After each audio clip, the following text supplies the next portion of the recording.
ગરમીમાં એકદમ ઝટપટ, હેલ્ધી અને પચવામાં એકદમ હળવો એવો નાસ્તો બનાવવો હોય ને તો આ નાસ્તો બેસ્ટ છે. હેલો ફ્રેન્ડ્સ, હું છું શીતલ. તમારું સ્વાગત છે મારા કિચનમાં. આથા વગર શાકભાજીથી ભરપૂર અને પચવામાં એકદમ હળવો, સુપર સોફ્ટ, ગરમા ગરમ અથવા ઠંડો તમે બંને રીતે સર્વ કરી શકો છો.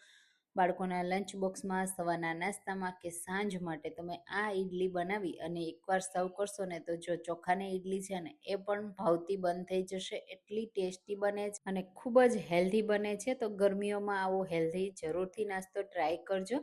તો ચાલો બનાવીએ. એના માટે આપણે લેશું 1 વાટકી જુવારનો લોટ, એ જ વાટકીથી અડધી વાટકી રવો. રવાની જગ્યાએ તમે ચોખાનો લોટ લઈ શકો છો. હવે એમાં એ જ વાટકીથી અડધી વાટકી દહીં અને પાણી એડ કરીશું. તો પાણી જેટલું તમને રિક્વાયરમેન્ટ હોય ને એટલું લેવાનું, પણ બેટરને આપણે પતલું નથી કરવાનું, એટલે પાણી થોડું થોડું એડ કરવાનું છે અને આ રીતે પહેલાં મિક્સ કરી દેવાનું છે. જો તમને ડાયાબિટીસનો પ્રોબ્લેમ હોય, તમે ચોખ્ખા ખાવા અવોઇડ કરતા હોય તો તમે ઈડલી ખાવાનું અવોઇડ ના કરતા આ રીતે ઈડલી બનાવજો. બહુ ટેસ્ટી એવી બનશે અને બધાને પસંદ આવશે.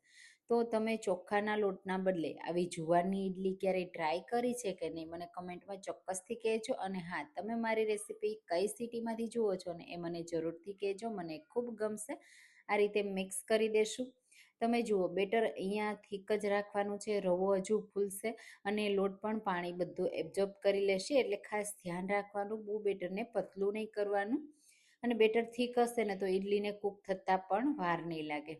તો આ રીતે સરસ એવું મિક્સ કરી દીધું. તમે જુઓ, હવે અહીંયા જો તમને ગ્લુટન ફ્રી ઈડલી બનાવી હોય ને તો તમે રવો અવોઇડ કરી શકો છો. રવાની જગ્યાએ તમે કોઈ પણ વસ્તુ એડ કરી શકો છો, જેમ કે ઓટ્સ છે, સાથે તમે એડ કરી શકો છો ચોખાનો લોટ.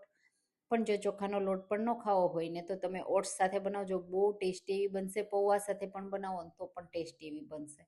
હવે અહીંયા આદુ મરચાંની પેસ્ટ, થોડા વેજીટેબલમાં ગાજર, કેપ્સિકમ, ટામેટા એડ કરીશું. તમે જે પણ વેજીટેબલ ખાતા હોય બધા એડ કરી શકાય. ફ્રેશ લીલા ધાણા, જો તમને ડુંગળી પસંદ હોય તો થોડી ડુંગળી પણ એડ કરી દેવાની, એનાથી પણ ટેસ્ટ સારો આવશે. તો રંગબેરંગી વેજીટેબલ સાથે આપણી આ ઈડલી પણ રંગબેરંગી બનશે અને હેલ્થ પણ રંગબેરંગી થઈ જશે, કારણ કે એકદમ હેલ્ધી છે અને ઓછા સમયમાં બની જાય છે. સવારની ભાગદોડ માટે તો એકદમ બેસ્ટ આ ઈડલી છે. હવે આ રીતે સરસ બેટર તૈયાર થઈ ગયું. હવે બેટરમાં આપણે થોડો વઘાર એડ કરીશું, એનાથી ટેસ્ટ છે ને બહુ સરસ એવો આવશે. માત્ર 1 ચમચી તેલ, અડધી ચમચી રાઈ એડ કરીશું. વઘાર તમારી પસંદ પ્રમાણે તમે કોઈ પણ એડ કરી શકો છો. મીઠો લીમડો હું એડ કરું છું અને સિમ્પલ વઘારને આપણે આ રીતે ઈડલીના બેટરમાં એડ કરીશું. આપણે આમ પણ બેટરમાં તેલ એડ કરતા હોય તો આ રીતે વઘાર સાથે એડ કરવાનું, એટલે બહુ સરસ એવું લાગશે.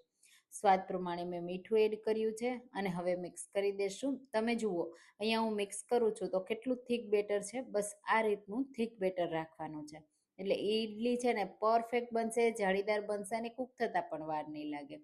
હવે અહીંયા બેટરને આપણે મિક્સ કરવાનું. થોડું તમને થીક લાગે ને તો આ રીતે પાણી એડ કરી એડજસ્ટ કરી લેવાનું, એટલે બધું સરસ એવું મિક્સ થઈ જાય. બસ આપણું ઈડલીનું બેટર રેડી થઈ ગયું છે. માત્ર મેં એને 5 મિનિટ રેસ્ટ આપ્યો હતો અને હવે આપણે એકદમ ઇન્સ્ટન્ટ બનાવીએ છીએ ને તો ઈનો હું એડ કરું છું. માત્ર તમે જુઓ અડધી ચમચીથી પણ ઓછો. અહીંયા તમે 1 ટીસ્પૂન સુધી પણ એડ કરી શકો છો, પણ જો એકદમ સોફ્ટ બનાવી હોય ને તો અહીંયા હું માત્ર 1/4 ટીસ્પૂન જેટલો જ ઈનો એડ કરું છું. થોડો ફૂલશે ને તો ખાવામાં મજા આવશે. ઈનોની જગ્યાએ તમે બેકિંગ સોડા પણ એડ કરી શકો છો અને આ રીતે મિક્સ કરી દેશું. તો આપણું બેટર આ રીતનું તૈયાર થઈ જશે, રેડી થઈ જશે. હવે ઈડલીની પ્લેટ લેશું અને સરસ રીતે આપણે ગ્રીસ કરી લેશું. મેં પહેલાંથી જુવારના ઢોકળાની રેસીપી તમારી સાથે શેર કરી છે, તમે એકવાર ચેક કરજો. એ પણ બહુ હેલ્ધી એવા બને છે અને ખાવામાં પણ બહુ સરસ ટેસ્ટી એવા લાગે છે. હવે બેટર આ રીતે થોડું થોડું એડ કરી દેશું. થોડું ઓછું એડ કરવાનું, એકદમ વધારે નહીં ભરી દેવાનું. બેટર તમે જુઓ હું એડ કરું છું તો એકદમ તરત જ સ્પ્રેડ નથી થતું, બસ એવું થીક રાખવાનું છે. આ રીતે પ્લેટ ભરાઈ ગયા પછી તરત જ આપણે એને સ્ટીમરમાં રાખી દઈશું અને 12 મિનિટ માટે સ્ટીમ કરીશું, એ પણ મીડિયમ ફ્લેમ ઉપર, એકદમ લો ફ્લેમ ઉપર નહીં કરવાનું. તો આપણી ઈડલી એકદમ સરસ એવી સ્ટીમ થઈ ગઈ. તમે જુઓ કેટલી સરસ ફૂલી છે. બસ હવે ગેસની ફ્લેમ બંધ કરીશું, પ્લેટને નીચે ઉતારીશું, હાથથી ટચ કરી શકાય ને એટલી હલકી ઠંડી કરીશું અને પછી આ સર્વ કરીશું. ગરમ ગરમ હલકી હોય ને ત્યારે જ સર્વ કરવાની, બહુ ટેસ્ટી એવી લાગશે. તમે જુઓ આસાનીથી ડિમોલ પણ થઈ જશે. તમારે કોઈ નાઇફની કે સ્પૂનની જરૂર જ નહીં પડે. આ રીતે કરશો ને એટલે ઇડલી અલગ થઈ જશે. અને તમે આ રીતે હાથથી પણ દબાવો ને તો એકદમ સોફ્ટ છે અને સાથે દાણેદાર પણ બની છે. કેટલી સરસ પરફેક્ટ છે અને અંદર વેજીટેબલ એટલા છે કે ખાવાનું જ મન થયા કરે.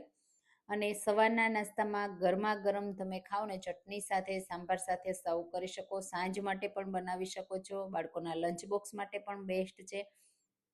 તો આવી ઇડલી જો તમે ક્યારેય ટ્રાય ના કરી હોય તો આ રેસીપી એકવાર ચોક્કસથી ટ્રાય કરજો. બધાની ફેવરિટ થઈ જશે.